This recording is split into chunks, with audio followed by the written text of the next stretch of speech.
Welcome, everyone, to the Common Good Project's fourth conversation in our What is the Common Good conversation series. My name is Ryan Mead, and I am the convener of this program series, and I am joined today by my co-convener, Chris Conway.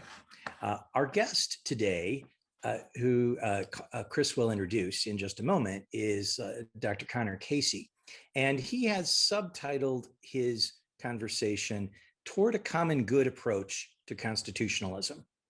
So we're very excited to have Conor with us today, and we expect this to be a very interesting conversation, particularly comparative constitutional law.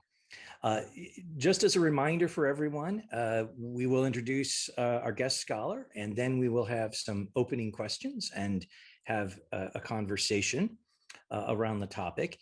If you would have any questions, please put them into the chat box, and we will reserve about 10 minutes near the end of the hour when Chris will read the questions. If we have too many questions that we won't be able to get to, we'll save them and we'll use them for future programming. So please don't hesitate to put your questions in. And also, before we begin, I want to thank the Faculty of Law, Blackfriars Hall, and the Aquinas Institute for co-hosting this series.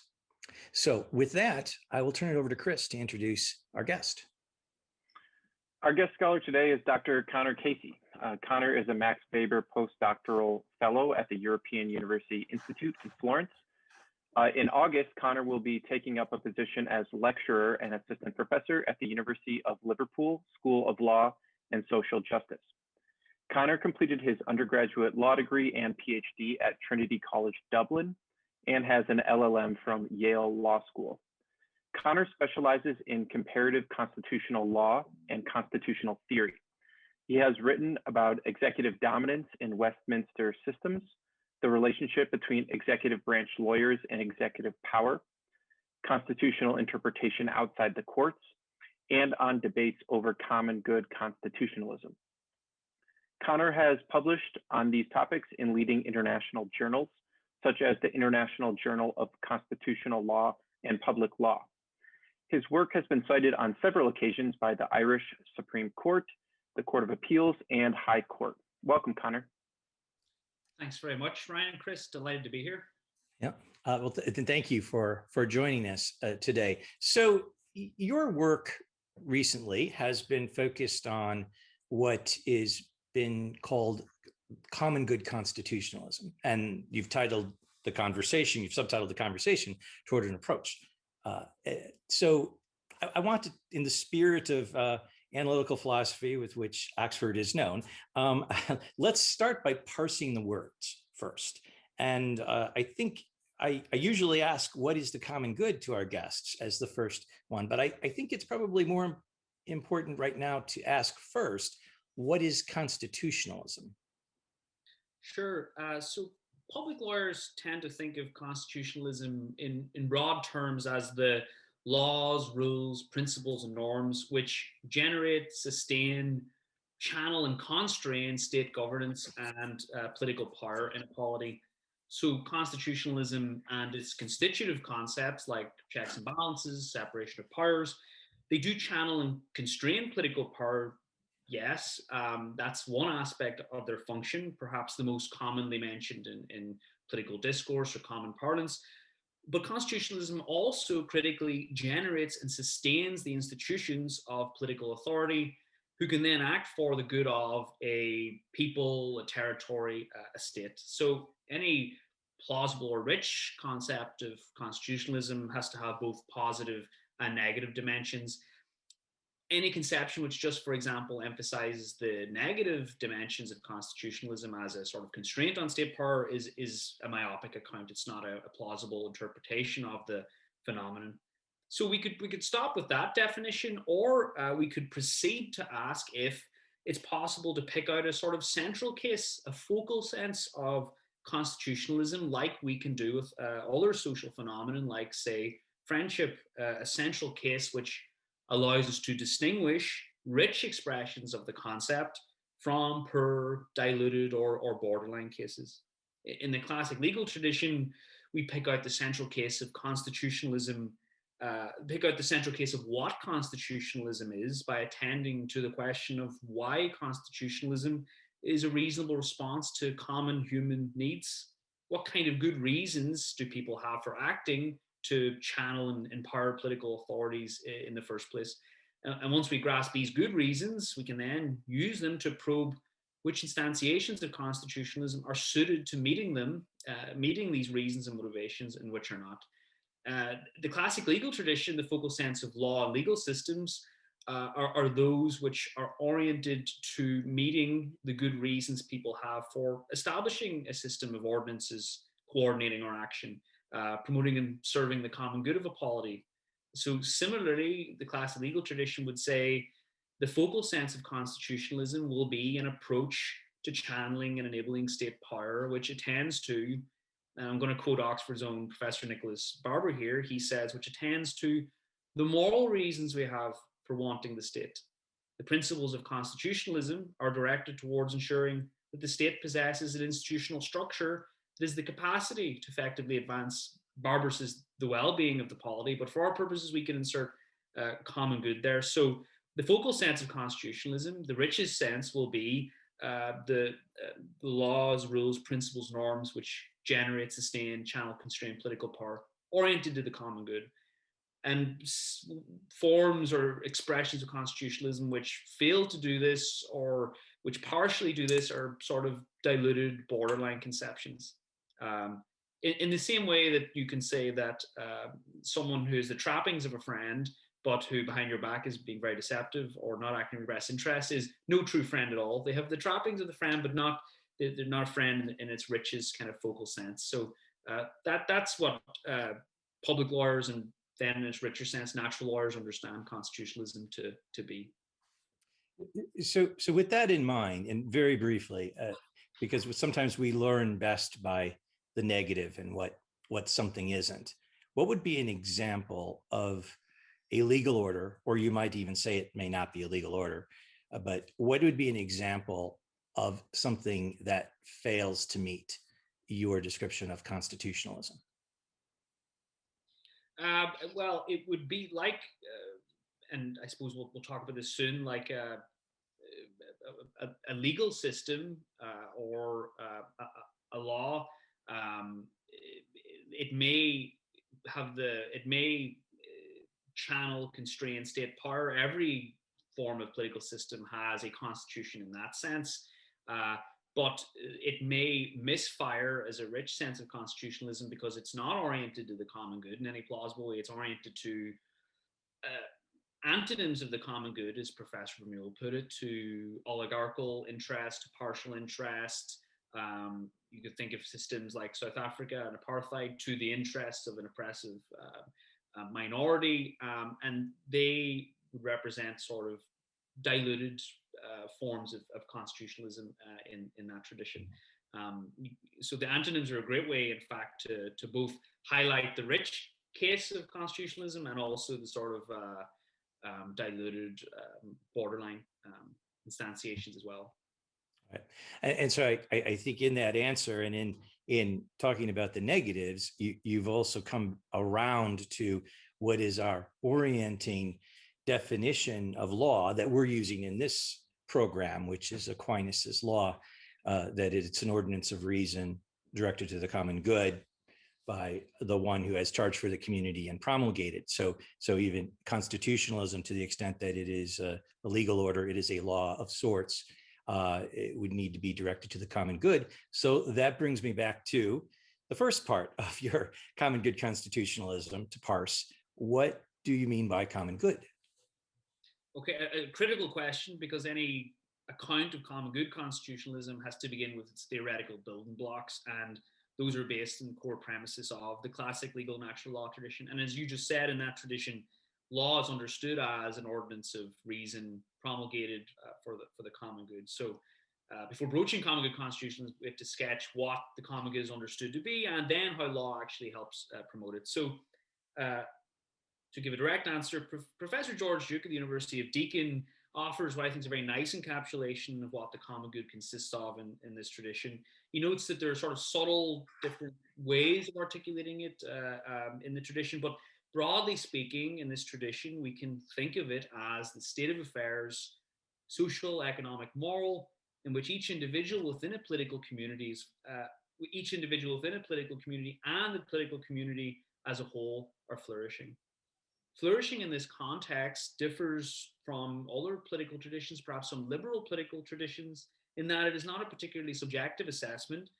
For regards, human flourishing is tied to the pursuit of ends and goods, which practical reason is said to grasp when we consider how we ought to act as self-evidently desirable, worthwhile, good pursuits. And there's no canonical formulation of what these goods are, but again, natural law theorists tend to coalesce around a similar sort of list. So goods like life in its full vitality and vigor, knowledge in the sense that you're pursuing truth and avoiding deception and muddle, friendship in its various dimensions, from neighborliness to its richest instantiation in marriage, religion in the non-sectarian sense of living in harmony with the widest reaches of reality and truth, ultimate truth, aesthetic appreciation of what is true and beautiful, and excellence in play and work for its own sake. These are the kinds of goods that are often listed in the natural law tradition as the basic goods that are constitutive of human flourishing.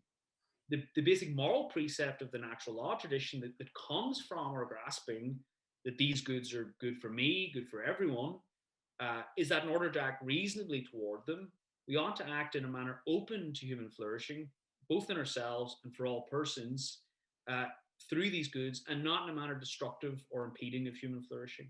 And it's this normative injunction to promote flourishing on ourselves and others. This is where law, constitutions, legal institutions come into the picture, because the pursuit of human flourishing of persons in a community, the common good, will involve a wide range of very demanding and open-ended goals, promoting social, economic, moral conditions which value life and health, which furnish a healthy ecological environment in which life can be lived over time, which are conducive to familial formation and family life, which uphold economic justice and solidarity, which are conducive more generally to fostering a healthy culture oriented to truth, to seeing politics as a form of civic friendship for the good of everyone, and respecting human dignity.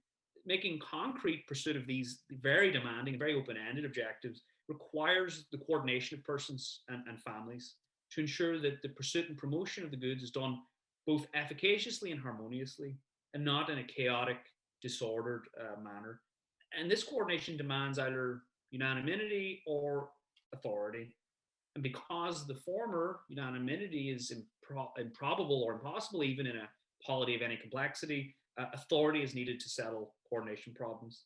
And this is where law comes in, because ordinances promulgated by political authorities who have the capacity to settle coordination problems, this offers polities a very good way to authoritatively make determinations about how a community ought to go about promoting or pursuing the demanding conditions that I just mentioned, which are required for human flourishing and thus the common good. The securing of such demanding conditions through this kind of coordination cannot be feasibly done by individuals or families by themselves.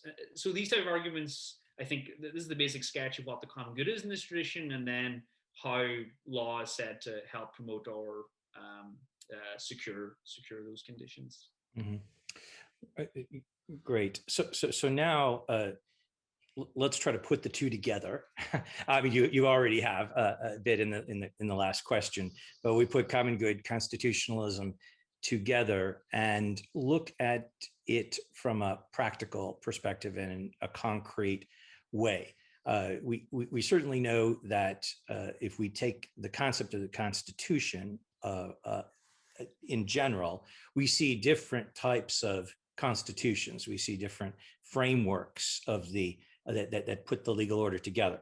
Some are uncodified, such as in the UK, but have a series of laws and customs and conventions which are foundational and provide a foundational framework. Some of them are a very hard constitution that, such as the US, that's all in one document, and or at least alleges to be all in one document. That's a current question for debate. And then others are partial. where it's I think of Canada, for example, or Australia. So where in the concrete, in every state that I just described has a bit of a different polity, although three of them are not republics and one is a republic. How does common good constitutionalism look in the actual framing of a legal order and in these different types of constitutions? Yeah, so if we tie it all together, as a neat summary, we can say the common good constitutionalism is nothing more than an approach to channeling state governance and political power through laws, rules, norms in a manner oriented to the common good. And so it'll view concepts constitutive of constitutionalism, like separation of powers, limited government, checks and balances, through the same lens to secure the common good, and not some other end, myopic end, an antonym end, like we talked about, or another moral end, like negative liberty in a Berlinian sense. None of these moral ends, but the common good. So that's what the common good constitutionalism strives to do. But there's no reason to think that there's a ready-made blueprint or a form of constitutional structure which is uniquely conducive to pursuit of the common good that would need to be codified in a particular way. I think the better way to see common good constitutionalism is as a set of sort of a sketch of operative principles which can give a moral framework for how we might house political life and channel state power. Principles which can apply to codified, uncodified systems, parliamentary, presidential, it doesn't really matter. This is what I take common good constitutionalism to be. Professor Vermeulen's offered what I think is a very plausible vision of these principles. And in my essay in public law, I endeavored to work from them and to sketch them out a little. And I think it might be helpful to go through what those principles are and to show how they might inform interpretation and things like that. So I'll go through the three principles. So one of the principles will be an openness to interpreting sources of law in light of substantive moral principles conducive to the common good.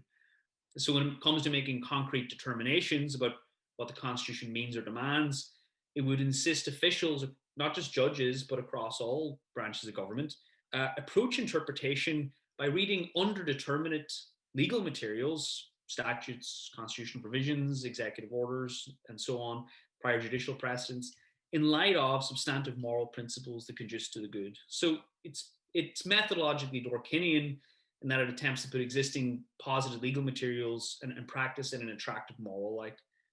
What are these principles? Well, the natural law tradition, there are principles like legitimacy of strong rule to promote public welfare, the primacy of the common good is the end point of politics, due respect for subsidiarity, and the importance of core rule of law values to official action. What does this mean more concretely? So it means that you won't, for example, interpret the scope of structural provisions concerning political power or attempt to give flesh to vague rights provisions concerning liberty, life, or welfare in a manner fixed on an approach either agnostic to the good, like historical or originalist approaches, which at best indirectly track the common good. They hope that their application will yield indirectly normative benefits that will promote the common good. Or a directly morally infused approach to interpretation, but one anchored to a sort of myopic goal like self-sovereignty, individual autonomy, consistent with like autonomy for all, but not the common good. You won't do that. You will approach morally infused interpretation in a manner conducive to fostering the common good.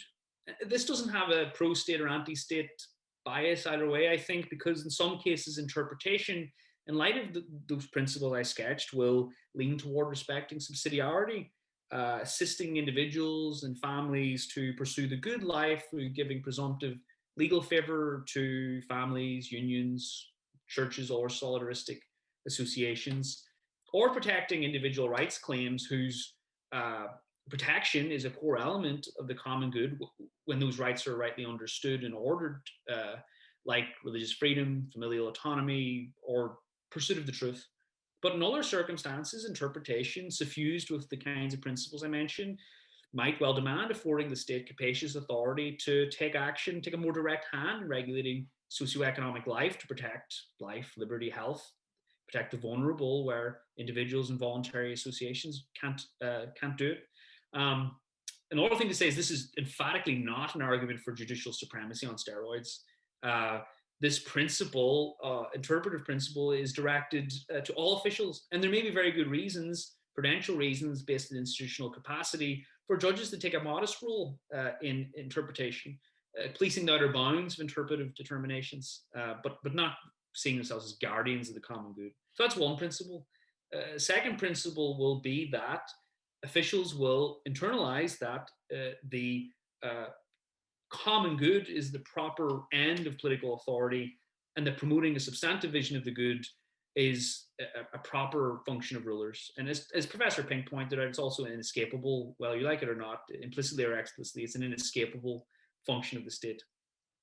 So the common good constitutionalism's master commitment to the common good means that its attitude toward individual liberty claims or the scope of governmental power will be markedly different from certain strands of liberal constitutions, at least, which sometimes, particularly I gather in the United States, sometimes exhibits strikingly strong anti-statist undercurrents. So the primacy of the common good as the appropriate end of political authority may well entail conceptual shifts in how you approach checks and balances, separation of powers.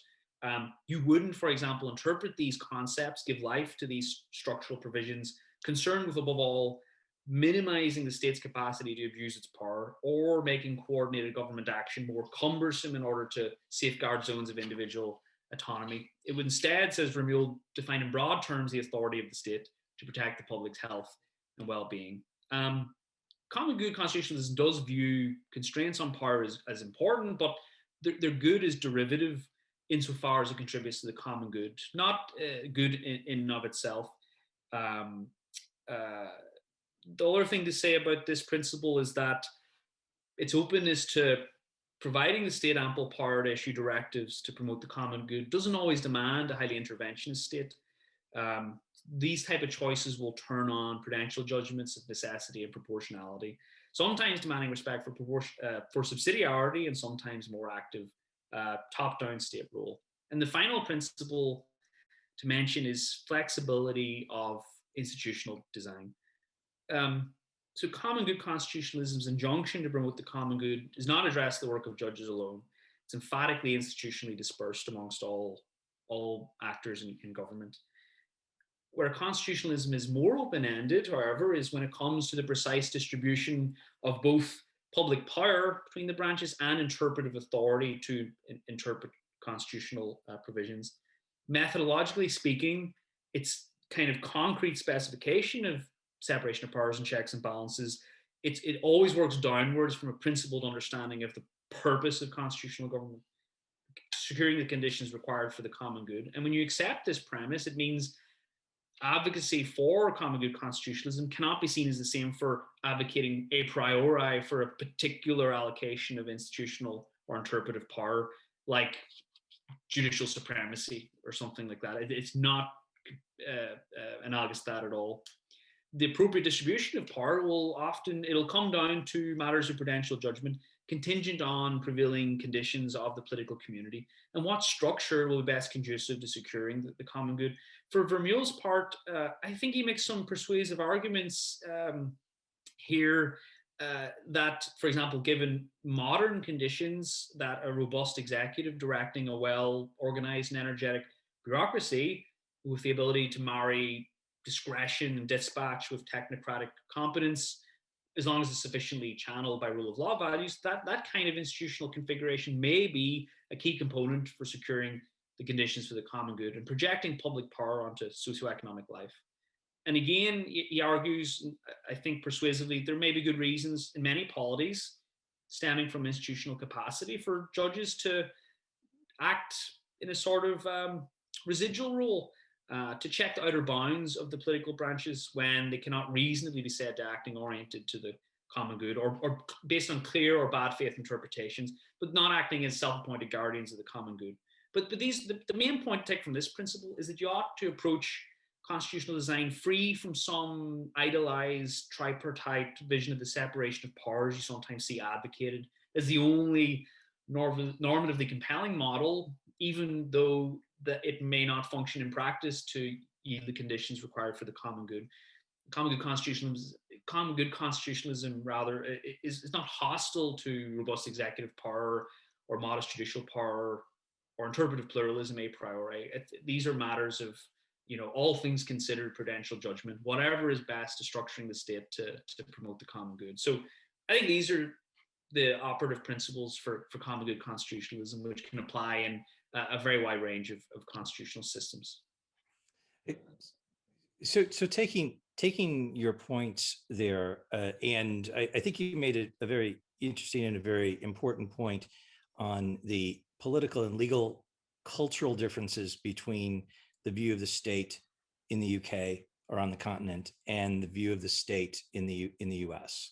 In the US, probably most sides of the spectrum have a taint of anti-statism about them, whereas the state, in my observation and experience, is more fully embraced in the UK and in Europe as something natural or something that is not a necessary evil. There's no, certainly this is sponsored by the Aquinas Institute, so there is no such thing as a necessary evil. But how would you, you mentioned restraint, how would you control or restrain? Is there something that is built into common good constitutionalism that keeps what you described from sliding into abuse by the political authority, and maybe I add, simply using the term common good to run roughshod over basic ethical principles? So I would say that to answer that question, it's good to attend to maybe the role of the individual in common good constitutionalism. Where does the individual fit, and is the individual just a cog in a machine and subject to the whims of an all-powerful state, as some sort of takes on the concept have argued? I think that kind of approach is very mistaken. The individual person is the central unit of analysis when it comes to common good constitutionalism. Because the end point of politics for common good constitutionalism is this set of conditions conducive to the flourishing and fulfillment of all individual persons in a polity. And the flourishing of the polity itself is a shared good of civic friendship that helps the flourishing of all persons in a community. So it's not a crude aggregation of subjective utility such that you can pitch the happiness of the 80% against the 20% whose suffering will, maintain the happiness of the 80%. It does not seek to make the individual a cog in a all-powerful state advancing some abstract schema of justice, nor does it seek to leave individuals to flourish or flounder without guardrails by making autonomy its idol. Human flourishing of all persons is the end point of politics, which that normative injunction puts some very hard limits on what the state can do. So to think common good constitutionalism is incompatible with limited government in the original sort of Aquinas sense of that word, in the sense it doesn't put normative limits on state power or legal limits, is a serious mistake. So for one, the common good demands respect for human rights, rightly understood and ordered. There are some, for example, absolute moral prohibitions that can never be justified in any circumstance: murder, enslavement, torture, inhumane, degrading treatment. It'd be unintelligible to say that these could somehow be justified for the sake of the common good. You can't torture your way to the common good. Any such action itself is offensive to the common good, which is the flourishing of each person and respect for their human fulfillment. The second thing to say, and this is a sort of more flexible but still an important barrier on state action, which may slide into authoritarianism, is that individual and familial liberty and autonomy are very important to pursuit of many of the goods constitutive of human flourishing: friendship, pursuit of the truth, pursuit of ultimate truth, religious truth. And these are all inconsistent with a very ugly, heavy-handed paternalism.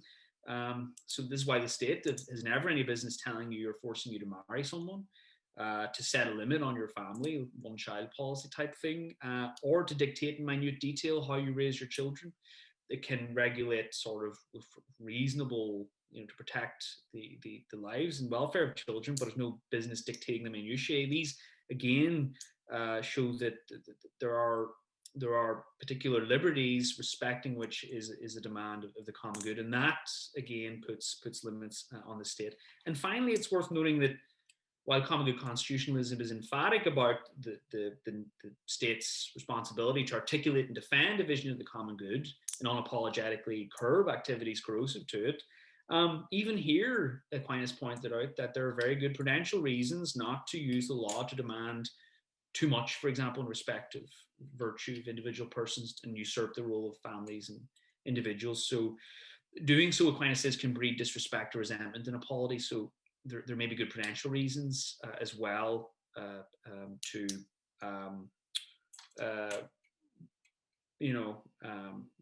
prevent the state becoming too powerful, because Robert George and Sharif Gurgas pointed out that having a very powerful state apparatus that can tackle activities genuinely corrosive to the common good can sometimes lead to a chilling effect, where other activities that are good are sort of indirectly affected as well. So that's a more prudential consideration to bear in mind. These all together, I think, prevent slides into authoritarianism and things like that. Conor, I have a quick question. What is the role of democracy in your conception of common good constitutionalism? Do you have any thoughts on that? I would say that democracy in vast majority of constitutional systems is the system that they have chosen to organize political power, and it has seemed to work, tolerably very well in a lot of systems, such that any move to undermine it or to abolish it would be extraordinarily destabilizing and inimical to the common good.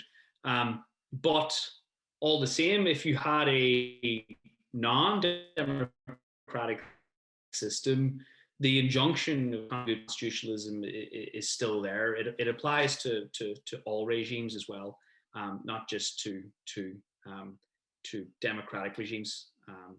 So that's what I would say. That's what I would say about that. Common good constitutionalism injunction applies to all types of political regimes, but and as well, democracy is so settled now as a means of getting political power that you see critiques of common good constitutionalism which suggest that democracy will be done away with. I just don't see any. I don't see any connection there. I mean, democratic institutions, foundational aspects of so many states now, I just don't see why they would be touched. Yeah, and a related question, is your approach to pursuing the common good, or you might not have an opinion between the two, but is it a top-down approach where, elites or those in position of power kind of impose their version of the common good on those underneath? Hopefully they understand. Or is it kind of the flip of that? It's more of a truer form of democracy where the polity is the one itself that is generating ideas of what is the common good, and that kind of filters upwards to those who they put into power through representation, representative government. I think that common good constitutionalism is very flexible when it comes to questions of institutional design. You might have a country like the United States where it may work well. It's such a vast country that a energetic presidency commanding a sort of bureaucracy that can marry discretion with not technocratic competence might be the best way, the most efficacious way to help promote the common good with input from Congress as well. That might work very well in the United States, but in other systems, forms of smaller countries might be better, forms of direct democracy, countries with referendum cultures and things like that might be perfectly well suited to creating a political system ordered to the common good. I think common good constitutionalism really is agnostic to these type of questions. It sometimes has if it's not broke, don't fix it. If it's this works for your polity, then continue on. A priori, I would say, would not say that a system of direct democracy is the best way of promoting the common good. Sometimes it just may not be. It may be an invitation to in intense political instability or recrimination in our systems might be a good way to garner sort of reciprocity and consent in a political system, and maybe the best for that polity. But I think the common good constitutionalism's response is whatever works, whatever is conducive to the common good in that polity. If I could add in there, it does seem that's what inherent in your comments just a few moments ago, maybe how the Constitution or the legal order does try to make those decisions. So it might be, so I'm actually thinking way back to Aristotle's Athenian constitution, his description of the Constitution of Athens, where it was a true direct democracy. He certainly in the politics thought that the ideal city-state was around 20,000 people. Athens had already become much larger than that. So, but in that level, the direct democracy might work because you are interacting with your neighbor and immediate friend. As you get larger, it becomes more questionable. And perhaps would you say that common good constitutionalism may demand some forms of moving away from direct democracy to representative democracy, of course, which we mostly have. And but we start to get, it starts to get very difficult the larger you go and the further away from the affected actors. And thoughts on that, or the kind of the idea of the supra state, perhaps like the EU has.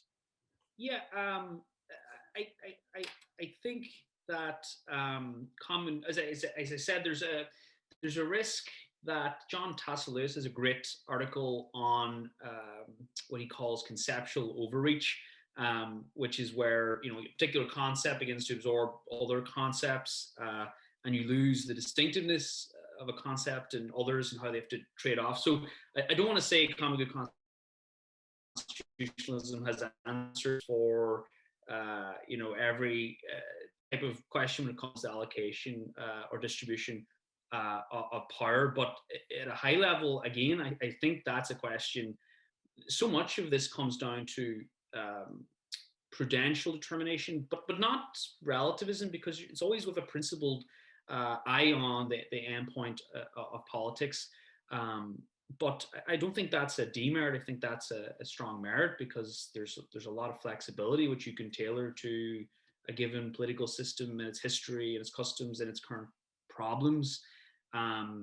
What works, you might say that the direct democracy kind of system might work better where there's broad, you don't really need a lot of authority to sort of make determinations for the common good. There's such a consensus in what that is.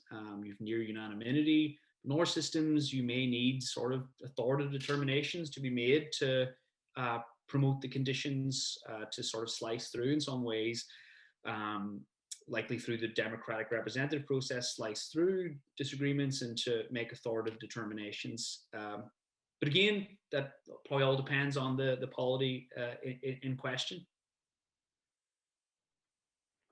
I have another question that's related to our discussion last week with Professor Thomas Pink. So last week, Professor Pink provided some interesting comments kind of right at the end of our conversation about how the common good can manage multicultural societies, and how in the back and forth of political swings, the losing side or the minority party or coalition might be accommodated, because even if we're all working together towards the common good, in politics, you win or you lose, right? So there are losers in that very real sense of the politics game.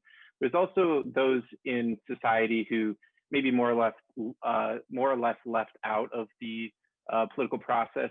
You know, you can think of you know, ethnic and religious minorities, or you know, prisoners, people like that who don't really have much of a say in the process itself. Professor Pink briefly looked back at some historical examples, but noted that there was a lot more to say on that, and hopefully we'll be able to get to talk to him a little bit more about that at some point. But how does your notion of the common good constitutionalism accommodate for multiple cultures and a portion of the society which, you know, will not agree with the party controlling the political authority, and also those who are kind of left out of that that conversation at all in the political process? Yeah, such fascinating talk by Professor Pink, particularly those remarks. So again, I don't want to suggest common good constitutionalism sort of has answers for all sorts of thorny political questions, but I think it does say a couple of things at a high level on this question. So the first is to say that the fact of pluralism, the fact of disagreement about whether there is a common good does not disarm the proponent of common good constitutionalism, because in that tradition, they think that this state always explicitly or implicitly articulates a vision of the good. So the fact of pluralism, the fact there'll be people who will always deny there can be a common good, does not stop that's not a disarming argument for common good constitutionalism. But that said, in one sense, there are no losers in common good constitutionalism, because common good is for the common good of everyone.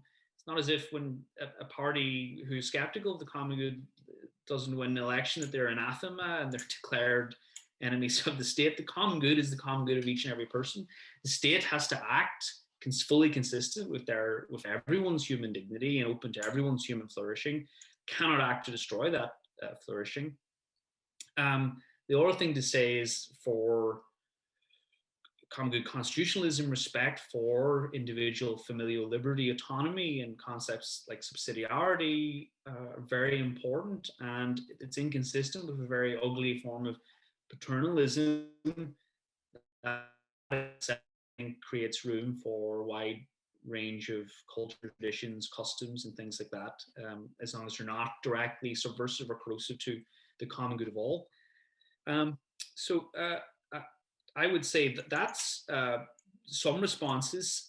The other thing is, in a common good approach to political power, there would be no one left out, being particularly, my gosh, on the basis of race. That would, if there was a sense that there were people who were economically, socially, politically locked out of a system due to ethnic status, or if you're a prisoner, that does not, the common good concerns you just as much as anyone else, perhaps even more so because you're in a particularly vulnerable situation. So the common good concerns the good of every single person in the polity.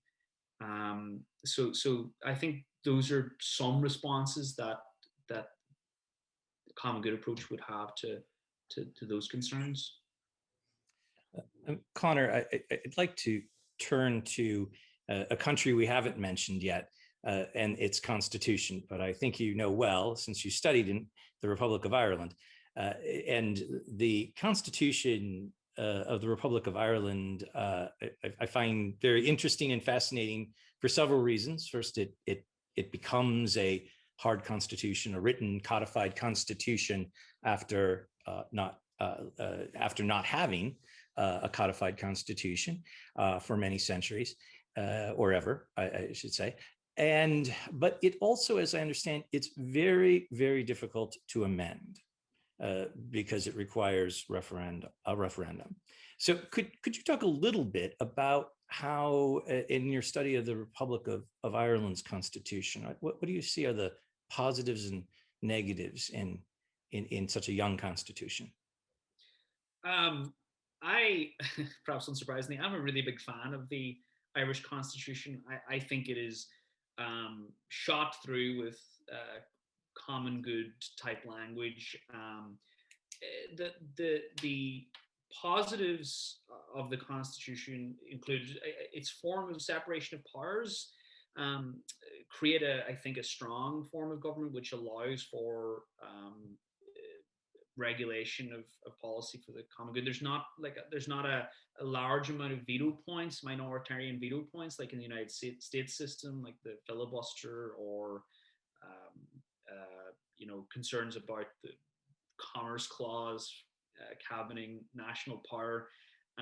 The executive and the legislature are fused through the party system. So as long as the government maintains the confidence of the Dáil, then it has wide scope to pass legislation to promote the common good. So on structural front, I think it's a very robust constitution. On the judicial front, it's interesting, and I think Ireland shows how important the small c constitution is, the sort of disposition of officials towards constitutionalism, because for about 30 years after the Irish Constitution was passed, we had this very rich Bill of Rights protecting family rights, protecting the right to bodily integrity, protecting all sorts of rights. But for 30 years, the judges didn't do anything about it. They didn't know what to make of it because they were schooled in the tradition of the British, parliamentary sovereignty. But the judges in the 1960s began to actually make use of the Bill of Rights, and they've done so, I think, broadly in a good way. They have played a valuable check on the government, but they don't usually overstep their role, which I think is critical. I think those are both good aspects of the Irish Constitution. And the third, and actually maybe to press back ever so gently, would say that the Irish Constitution, I think, is relatively, at least compared to the Article 5 and the American Constitution, the Irish Constitution is quite easy to amend, in the sense you need to pass a bill in the Oireachtas, and then all it takes is a majority of Irish citizens voting on the day. And we've had many constitutional referendums in our country's short history. And I think that has been a critical reason why the Irish Constitution has had the longevity it has. It's nearly, it's over 80 years old. That does make it one of the oldest constitutions in the world. Nothing on your constitution so far, but I think it creates a sense of continuing ownership over time of the Irish people, that this constitution still reflects and is responsive to their contemporary needs. And I think that's an important aspect of the Irish Constitution as well. So as long as it's still in existence, I think it's a pretty robust constitution. I would recommend it. Okay. Well, and I should correct myself. I said it was a young constitution, but I suppose I was thinking in the context of the UK, which is a much older constitution than the US, right? Yes, yes. So, and I will correct myself and go a little neutral in terms of whether it's hard or easy to amend, because although I think the amendment process does go back a bit to the question I had earlier. The amendment process is a type of direct democracy, and I probably open for question whether that works or doesn't work. But it is we've seen in the states, we see some states that have, such as California, very easy amendment through proposals. Sometimes perhaps I don't want to offend the Americans listening, but perhaps maybe it gets a little bit too much. But good points about the Republic of Ireland. And you talked about judicial review. You mentioned in Ireland the reluctance of judges to weigh in. You also, in your earlier remarks, talked about common good constitutionalism as not something that would necessarily create judicial supremacy. So perhaps if you could just talk a little bit more about judicial review and where does it fall in to your thoughts? Yeah, of course. I at the risk of being boring and repeating myself, again, I think this is a question of institutional design that requires a sort of prudential, all things considered mindset. There's a reason I think that around the world, debates about judicial review, the propriety of it, whether it should exist in strong or weak form, whether it should exist at all, or whether constitutional issues should be settled through political constitutionalism. These debates, I think, exhaust themselves because In reality, there just is no a priori best way to do it for every single polity at every single time. I think often these questions will turn on the polity in question. Broadly speaking, I think that certainly, I think that for most systems, judges, most contemporary constitutional democracies, as a matter of administrative law, the ability of courts to see whether the executive is adhering to the rule of law in the sense that they're acting consistent with statutory frameworks, legislative directions, are the determinations of the executive intra vires. I think that's a very important role. The need to secure the rule of law is critical to maintain the common good in the sense of reciprocity between the governed and the governor. I think that's maybe like a thin sense in which judicial review is very important across the board.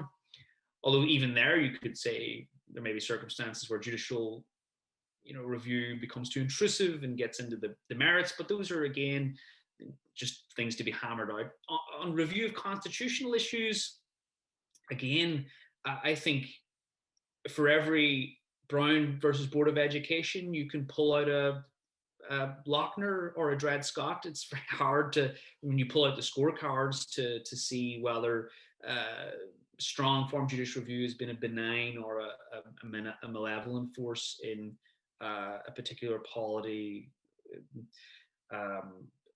or whether it acts to protect the integrity of a polity, or whether in fact stultifies and puts a chilling effect on politics. These are very context specific type questions. So I suppose I could say would I get rid of it in Ireland? No, I think it plays a valuable role in Ireland. Would I get rid of it in the United States in its current form?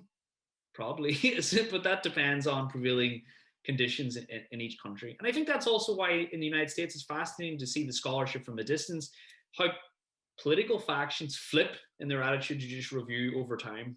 In the 1960s, maybe the liberal factions supported judicial strong form review, but now they're arguing for court packing and jurisdiction stripping. And I think that all points to the fact that these are all contextual design questions where prudence is the main watchword.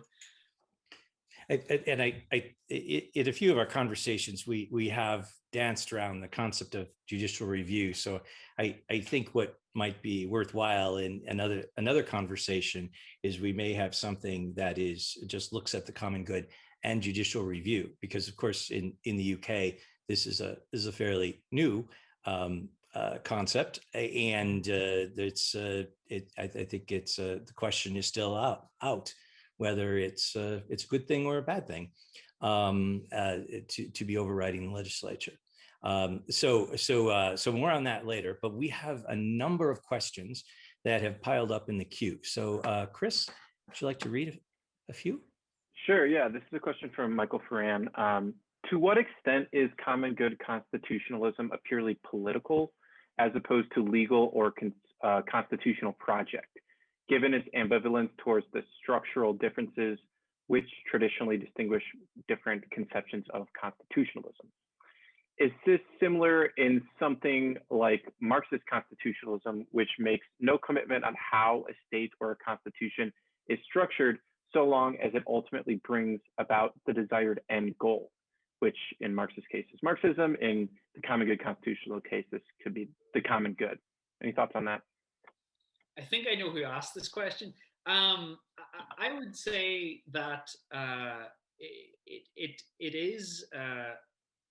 it's not sort of using the garb of constitutionalism to reach an end goal. It views the sort of central case of constitutionalism as a way of channeling, constraining, generating, sustaining political power as oriented to the common good. So that it's not sort of using it as a means to an end. It regards its sort of richest instantiation as that.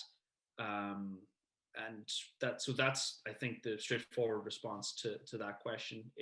Constitutionalism just is the approach to fundamental law, rules, policies that is oriented to the common good. That's its richest expression. That's what the tradition would argue in a way. All right, we have another one here. You have defined the common good as a state of affairs in which individuals and the community as a whole can flourish, but actually focus on human individuals and the human community. Would it not be better to adopt a more inclusive definition of the common good, considering that there are non-human individuals who are sentient and may have the ability to pursue their own good in life, an ability that, let us not forget, not all human beings actually possess? And given that many humans and animals live in shared political communities, a point highlighted by political philosophers like Will Kimlicka and Sue Donaldson, any thoughts on that? Wow, that is such a great question. Yeah. I wanted to say at the outset, Professor Vermeulen invoked a caveat, and he said he was a humble public lawyer. And I wanted to say, if a chaired professor at Harvard Law School can invoke that caveat, then I want to doubly do so. I think that, I mean, I could just say it off the bat, so many of those questions, so many aspects of that question are above my head in terms of the moral worth of animals compared to humans. But I can say that a critical aspect of the common good will include respect for and trying to secure an ecological environment, respect for the environment and its ecosystems that will allow a political community to exist over time. If we act in a manner that is disrespectful or destructive of ecological environments, then we undermine our abilities to sustain a communal life over time. So I imagine that's not a direct response, but that's the best I can muster. It's sort of, it will require respect for ecological environment, which will entail respect for sentient life that dwell in those ecological environments. That's a great question. I have another question here. We're just about at the hour from Kevin Vance. You mentioned that the separation of powers is constitutive of the common good. The liberal argument for the separation of powers seems to rely on vice and skepticism that political power can ever really be intentionally and successfully directed towards the common good. What is the common good constitutionalist defense of separations of power? Part of it is to constrain state power and to ward against tyranny. That's an aspect of it. It's just not the only aspect. Thomas Aquinas says, again, not an expert on Thomas Aquinas, but he makes an interesting discussion of, he says, monarchy, when you have a sort of virtuous monarch, you get the best form of government, or the most ideal in the abstract. You marry the energy and decisiveness of the office with a virtuous person who can discern the good and act for the good. But the worst form of government is its antonym, because you get that energy and decisiveness with the man as the worst kind of animal, able to use that power in a destructive manner. And if you have a monarchy type system like that, it's easier to align into a system than if you had a mixed polity, which is what Aquinas advocated for. So part of the tradition is to structure the state in a way where you do guard against abuses of power. It's just that it's not the only thing you're trying to guard against. You know, trying to construct the separation of powers in a way that really minimizes the state's capacity for abuse also restricts its capacity to act for good, restricts its capacity to target private abuses, which can be just as bad, if not worse, than public abuse of power. So restrictions in the form of the separation of powers, checks and balances, are good and important, but derivatively so, insofar as they're needed to promote the common good. They're not good in of themselves to protect a myopic end like liberty. So they are important to a degree, yes. Well, we're at time, and we're a couple of minutes over. So thank you, Conor, for staying a few minutes past the end of the hour session, and thank you for everyone who who has joined, and particularly for those of you who have joined the past 4 conversations. As we end Hillary term, we will be taking a bit of a break, but not too long of a break. And we'll be back with more guest scholars to discuss what is the common good. We have a full slate in Trinity term, a few weeks. We have 2 per week, and we have a few new guest scholars that we'll be announcing very soon, which I hope those who have been tuning in will find interesting and exciting. But thank you, Conor, for your insights, and thank you for joining us today.